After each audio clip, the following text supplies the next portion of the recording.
You wake up, reach for your phone, and before your feet even touch the floor, your mind has already made dozens of decisions about what is true. A headline, a comment, a rumor, a stranger's opinion wrapped in confidence. Something inside you quietly whispers, "That sounds right." You don't stop to investigate. You don't have time. Life keeps moving, and your brain keeps choosing what to believe. But have you ever wondered how many of those beliefs were never really yours? Not because you're unintelligent, not because you're gullible, but because your mind was never designed to chase truth above everything else. It was designed to help you survive. And sometimes, survival has very little to do with reality. That's an uncomfortable thought. We like to believe we're rational creatures, carefully weighing evidence before reaching conclusions. We picture ourselves as independent thinkers, immune to manipulation, capable of seeing through deception. Yet history keeps telling the same story, over and over again. Entire civilizations have embraced myths that shaped empires. Brilliant minds have defended ideas that later collapsed under the weight of evidence. Ordinary people, good, thoughtful people, have believed things that weren't true, sometimes for generations. The unsettling part isn't that they believed lies. It's that they believed them together. There is something strangely comforting about sharing the same illusion as everyone around you. It feels safe, familiar, human. The greatest fear isn't usually being wrong. It's being alone. Think back to a moment when you realized something you had believed for years wasn't true. Maybe it was a family story that turned out to be exaggerated. Maybe it was a political opinion, a religious assumption, or even the way you saw yourself. Remember that feeling? It wasn't just surprise. It felt like part of your identity had quietly cracked open. That's because beliefs don't simply live in your mind. They become part of who you think you are. And once a belief becomes identity, questioning it feels less like learning and more like losing a piece of yourself. This is where the mystery begins. If truth is so valuable, why does the human mind resist it so fiercely? Why do false stories spread faster than careful evidence? Why can one emotionally charged lie travel across the world while the truth struggles to leave the room? The answer isn't hidden inside politics or social media alone. It reaches much deeper. It begins hundreds of thousands of years ago, long before smartphones, newspapers, or even writing itself existed. Picture a small group of early humans gathered around a fire beneath an endless night sky. Their world was filled with uncertainty. Every rustling bush could hide a predator. Every stranger might be an enemy. Every unfamiliar sound demanded an immediate decision. There wasn't enough time to investigate every possibility. The human brain evolved to make fast judgments, not perfect ones. If your ancestors heard movement in the grass and assumed it was a predator, they might waste a little energy running away. But if they assumed it was harmless when it wasn't, they never got another chance to learn from the mistake. Over thousands of generations, evolution favored minds that erred on the side of caution. Survival rewarded speed more than accuracy. That ancient wiring never disappeared. Today the predators have changed. Instead of lions, we face uncertainty, social rejection, financial instability, public embarrassment, and information overload. Yet the same brain still scans constantly for patterns, threats, and certainty. It would rather accept an imperfect answer than remain in uncomfortable uncertainty. Certainty feels safe. Doubt feels dangerous. And that's exactly where lies find their opening. A lie doesn't always succeed because it's convincing. Often it succeeds because it offers relief. Relief from confusion, relief from complexity, relief from the exhausting burden of saying I don't know. The strange irony is that truth is often messy. It comes with contradictions, exceptions, and unanswered questions. Reality rarely fits into neat stories. But our minds love stories because stories reduce chaos into something understandable. Long before science explained lightning, people imagined angry gods throwing bolts from the heavens. Before medicine uncovered invisible bacteria, entire communities blamed mysterious spirits for disease. These explanations were inaccurate, yet they gave people something even more valuable than facts. They gave meaning. And human beings have always hungered for meaning almost as much as food. This is one of the ideas explored by historian Yuval Noah Harari. He argues that what truly separated Homo sapiens from every other species wasn't physical strength or extraordinary intelligence alone.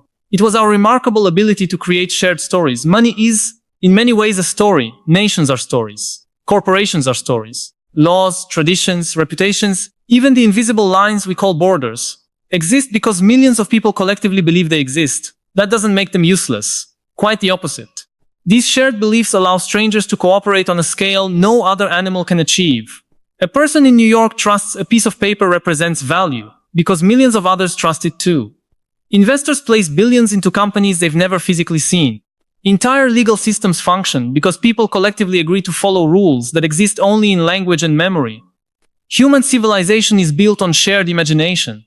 And that's both our greatest strength and our greatest vulnerability. Because once the brain becomes capable of believing useful stories, it also becomes vulnerable to believing harmful ones. The same mental machinery that allows civilizations to flourish can also spread fear, prejudice, conspiracy, propaganda, and manipulation. The mechanism itself isn't good or evil. It's simply human. History offers countless reminders. Ancient rulers understood something modern marketers still understand remarkably well. People rarely follow facts alone. They follow narratives. A king wasn't merely a political leader. He was often described as chosen by heaven itself. His authority wasn't protected only by soldiers but by belief. Challenge the story and suddenly even the strongest empire begins to shake. Centuries later, revolutions weren't ignited solely by economic hardship. They were fueled by competing visions of reality, stories about justice, freedom, destiny, and identity. The battlefield always existed twice. Once in the physical world and once inside the human imagination. The philosopher doesn't first conquer land. Someone first conquers belief. And belief, once planted deeply enough, can survive even when evidence begins pushing against it. Have you ever noticed how difficult it is to change someone's mind with facts alone? Maybe you've experienced it during a family dinner, an online discussion, a conversation with a lifelong friend. You present careful evidence expecting curiosity. Instead, the other person becomes defensive, their voice grows firmer. They search for reasons to dismiss your information before fully hearing it. What's fascinating is that you probably do exactly the same thing. So do I. Not because we're dishonest, because our brains interpret disagreement as something much older than an intellectual debate. Deep inside, disagreement can feel like a threat to belonging. For most of human history, belonging wasn't optional. Being rejected by your tribe often meant death. Food was shared, protection was shared, knowledge was shared. To lose your community wasn't merely lonely. It was dangerous. Our ancestors didn't survive by always being objectively correct. They survived by staying connected. That ancient instinct still echoes through modern life in ways we rarely notice. Every time we hesitate before expressing an unpopular opinion, every time we quietly agree with a group despite private doubts, every time we feel a knot in our stomach after being criticized, we're hearing whispers from an evolutionary past that never truly disappeared. Maybe that's why social acceptance can feel more rewarding than being right. Maybe that's why people sometimes defend beliefs they've secretly started questioning. Because changing your mind isn't just updating information, it's risking your place within the people who helped shape your identity. And that raises an even deeper question. What if the greatest lies aren't the ones forced upon us?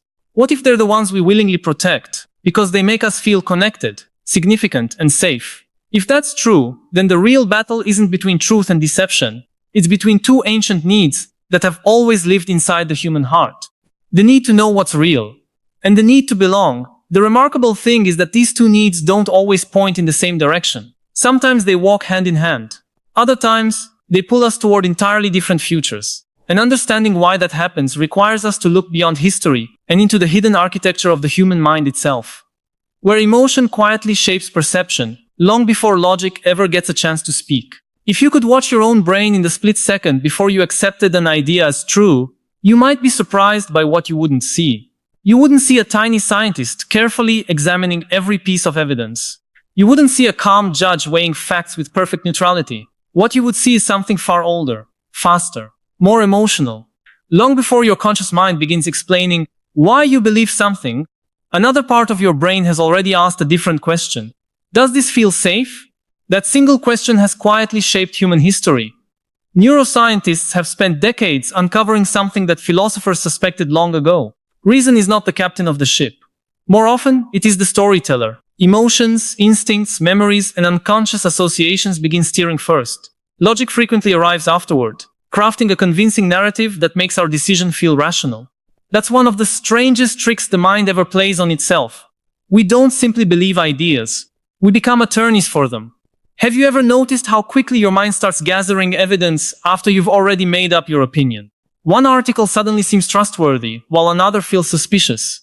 One expert appears brilliant, while another somehow loses credibility. It's almost as if your brain hires an entire legal team whose only purpose is defending the belief you already hold, not discovering the truth, protecting the identity. Psychologists call part of this confirmation bias, but the name barely captures how deeply it influences everyday life.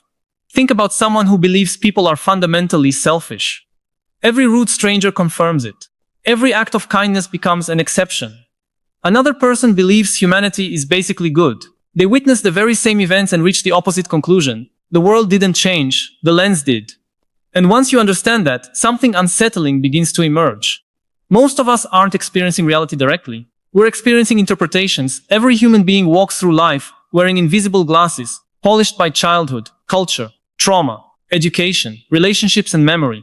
Two people can witness the exact same conversation and walk away convinced that entirely different things happened.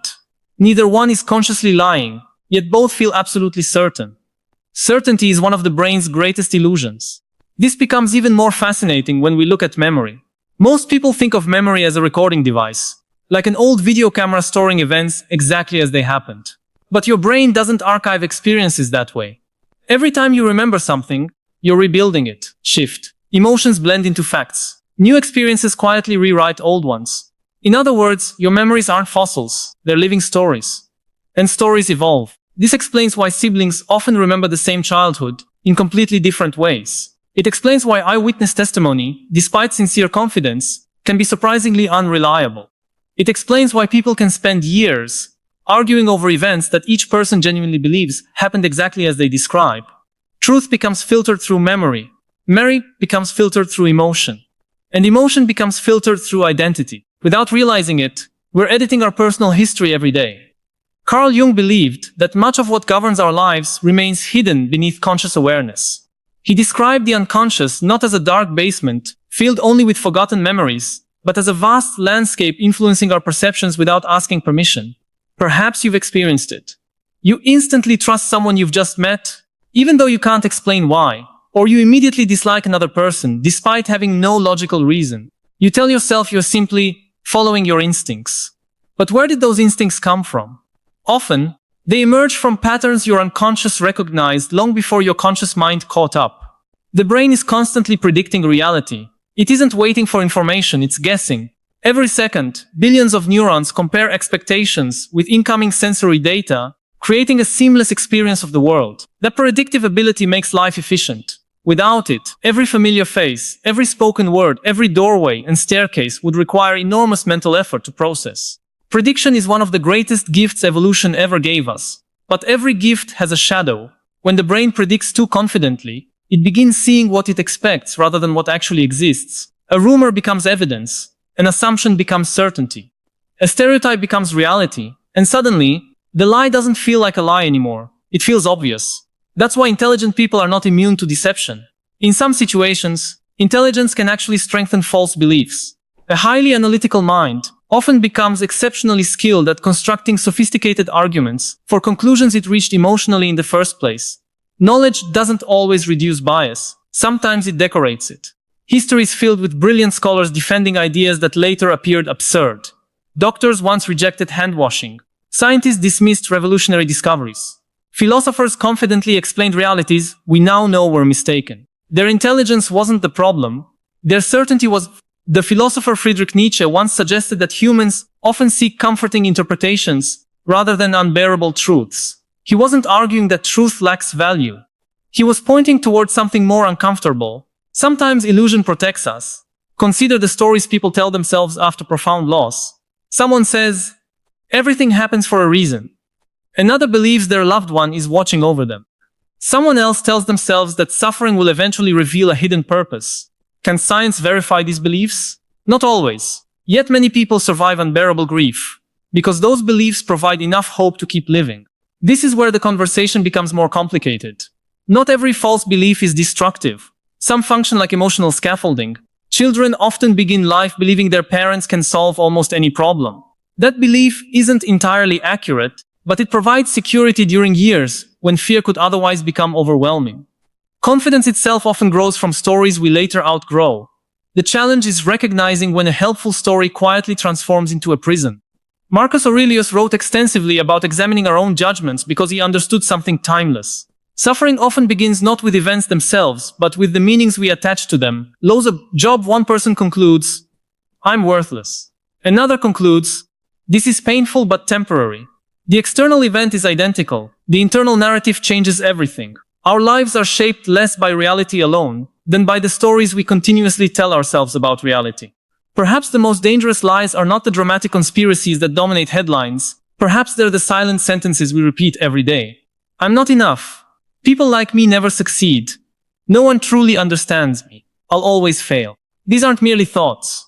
Over time, they become identities. And identity has extraordinary power. Your brain works tirelessly to remain consistent with who it believes you are. If you deeply believe you're unlucky, you'll notice every disappointment while overlooking countless moments of quiet fortune.